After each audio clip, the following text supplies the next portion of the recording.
Big breaking news বন্ধুরা। আজকে হাইকোর্টে একটা ঐতিহাসিক রায় হয়ে গেল। সেই ঐতিহাসিক রায়টি কি নিয়ে বা কি বৃত্তান্ত, এই বিষয় নিয়ে আজকে আমরা এই ভিডিওর মাধ্যমে আলোচনা করব।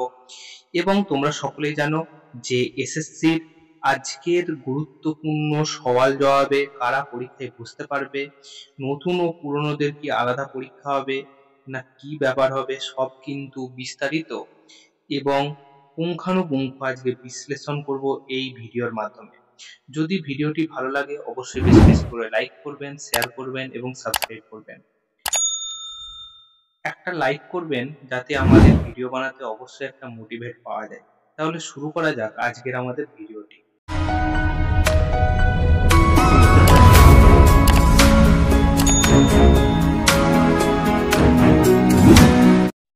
এই চ্যানেলে আমরা 100% অথেন্টিক ভিডিও দিয়ে থাকি। তো এই ভিডিওর যে মূল বিষয়, যে আজকে হাইকোর্টে যে ঐতিহাসিক রায় হয়ে গেল, সেই বিষয়টি নিয়ে আলোচনা করব। তাই অবশ্যই শেষ পর্যন্ত ভিডিওটা দেখতে হবে।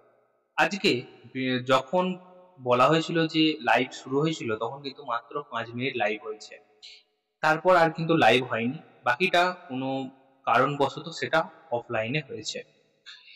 এইখানের মধ্যে যে মূল বিষয়গুলি সেগুলি কি উঠে এসেছে দেখুন। প্রথমে এই যে গ্যাজেট নিয়ে কিন্তু ব্যাপক আজকে সওয়াল জবাব হয়েছে এবং ব্যাপক চর্চা হয়েছে।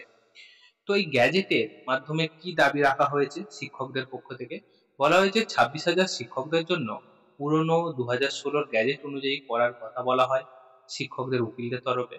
আর নতুনদের জন্য 2025-এর যে গ্যাজেট সেই অনুযায়ী করতে হবে, এটা বলা হয়। এই দুটো ব্যাপার কিন্তু গ্যাজেট সম্পর্কে ব্যাপক বলা হয়েছে। তাই গ্যাজেটে কিন্তু পুরনো শিক্ষকদের 2016 সালের এই গ্যাজেটের কথা কিন্তু বলা হয়েছে। তারপর কোর্টের একটা ব্যাপারে কিন্তু ব্যাপক সওয়াল দেওয়া হয়েছে, সেটা হলো বয়সের ছাড়। এখানে বলা হয়েছে যারা নাকি শিক্ষক, গ্যাজেটে বলা হয়েছিল শিক্ষক যারা, তারা কিন্তু বয়সের ছাড় পাবেন। কিন্তু এখানে উকিলরা সকলে বলেন যে বয়সের ছাড় যেন সবাই পায়, যারা বঞ্চিত ক্যান্ডিডেট তারাও যেন অবশ্যই বয়সের ছাড়টা পায়। পোর্টালে দেখা যাচ্ছে বিভিন্ন সমস্যা হয়েছে, যেমন 40-এর বেশি বয়সটা নিচ্ছে না। তো সেই সকল ক্যান্ডিডেটরাও যাতে পরীক্ষা দিতে পারে তার জন্য ব্যবস্থা করা হয়, এটা একটা বলা হয়েছে। আর বলা হয়েছে যে পরীক্ষার ধরন, তো পরীক্ষার ধরনটা কিরকম হবে, পরীক্ষার যে বিভিন্ন প্রশ্নের মান বা বিভাজন সেই নিয়েও কিন্তু ব্যাপক সমস্যা হয়েছে, যে পরীক্ষার মান বা বিভাজনটা, পরীক্ষার ভাগটা কেমন হবে প্রশ্ন, সেই নিয়েও কিন্তু সওয়াল জবাব হয়েছে ব্যাপকভাবে। এখানে আরেকটি বিশেষ গুরুত্বপূর্ণ এই ব্যাপারটাকে নিয়ে তুলে ধরা হয়েছে, যে বলা হয়েছে ফর্ম ফিল আপের ডেট। অনেকেই বলেছেন যে কিছুদিন ধরে যেন ফর্ম ফিল আপের ডেটটা বাড়ানো হয়। সেখানে বিচারপতিরা বলেন যে ফর্ম ফিল আপের ডেট বাড়ালে কিন্তু সুপ্রিম কোর্টের নির্দেশ অনুযায়ী কিন্তু কাজ করা যাবে না, তখন কিন্তু ব্যাপক সমস্যার সম্মুখীন হতে হবে, একটা নির্দিষ্ট সময় কিন্তু শেষ করা সম্ভব হবে না। তো এটা বলা হয়েছে। আর কি বলা হয়েছে, টিচিং এক্সপিরিয়েন্স নিয়ে ব্যাপক কথা হয়েছে।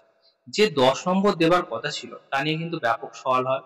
বিকাশ বাবু এর কিন্তু বিপক্ষে গিয়ে সওয়াল করেছেন। তিনি কোর্টকে বলেন যে তারা কখনোই, যারা শিক্ষক তারা কখনোই কিন্তু এই 10 নম্বর বিভাজনের উপরে কোনো হস্তক্ষেপ করতে পারবে না। কোর্টের বিচারপতিরা অবশ্যই বলে যে তারা গ্যাজেটের যে নিয়ম, অর্থাৎ 10 নম্বরের যে ভাগটা আছে সেই ভাগের বিপরীতে গিয়ে কিন্তু কোনো কথা বলতে পারবেন না। তারা কিন্তু রাজ্যের নিয়মটাই মেনে নিচ্ছেন। এবারে আরেকটি বিষয় আছে, যে অযোগ্য ক্যান্ডিডেট, এইটা নিয়ে আজকে ব্যাপক সওয়াল দেওয়া হয়েছে প্রচুর পরিমাণে। তো এই বিষয়টি সবচেয়ে বেশি গুরুত্বপূর্ণ কেন, যারা অযোগ্য ক্যান্ডিডেট তারাও ফর্ম ফিল আপের সময় কিন্তু ফর্ম ফিল আপ করে নেয়, কিন্তু সুপ্রিম কোর্টের নির্দেশ অনুযায়ী তারা যেহেতু অবৈধভাবে চাকরিতে ঢুকেছিল, তাদের চাকরি কেড়ে নেওয়া হয়, তাদেরকে মাইনেও ফেরত দিতে বলা হয়েছে সুদ সমেত। এবারে তাদেরকেও কিন্তু ফর্ম ফিল আপে যাতে তারা না করতে পারে এবং পরীক্ষায় যাতে তারা অংশ না নিতে পারে, তার কিন্তু একটা কড়া নির্দেশ দেবার কথা বলা হয়। কিন্তু বিচারপতিরা বলেন যে সুপ্রিম কোর্টের নির্দেশ অনুযায়ী সব রকম পরীক্ষা নিতে হবে।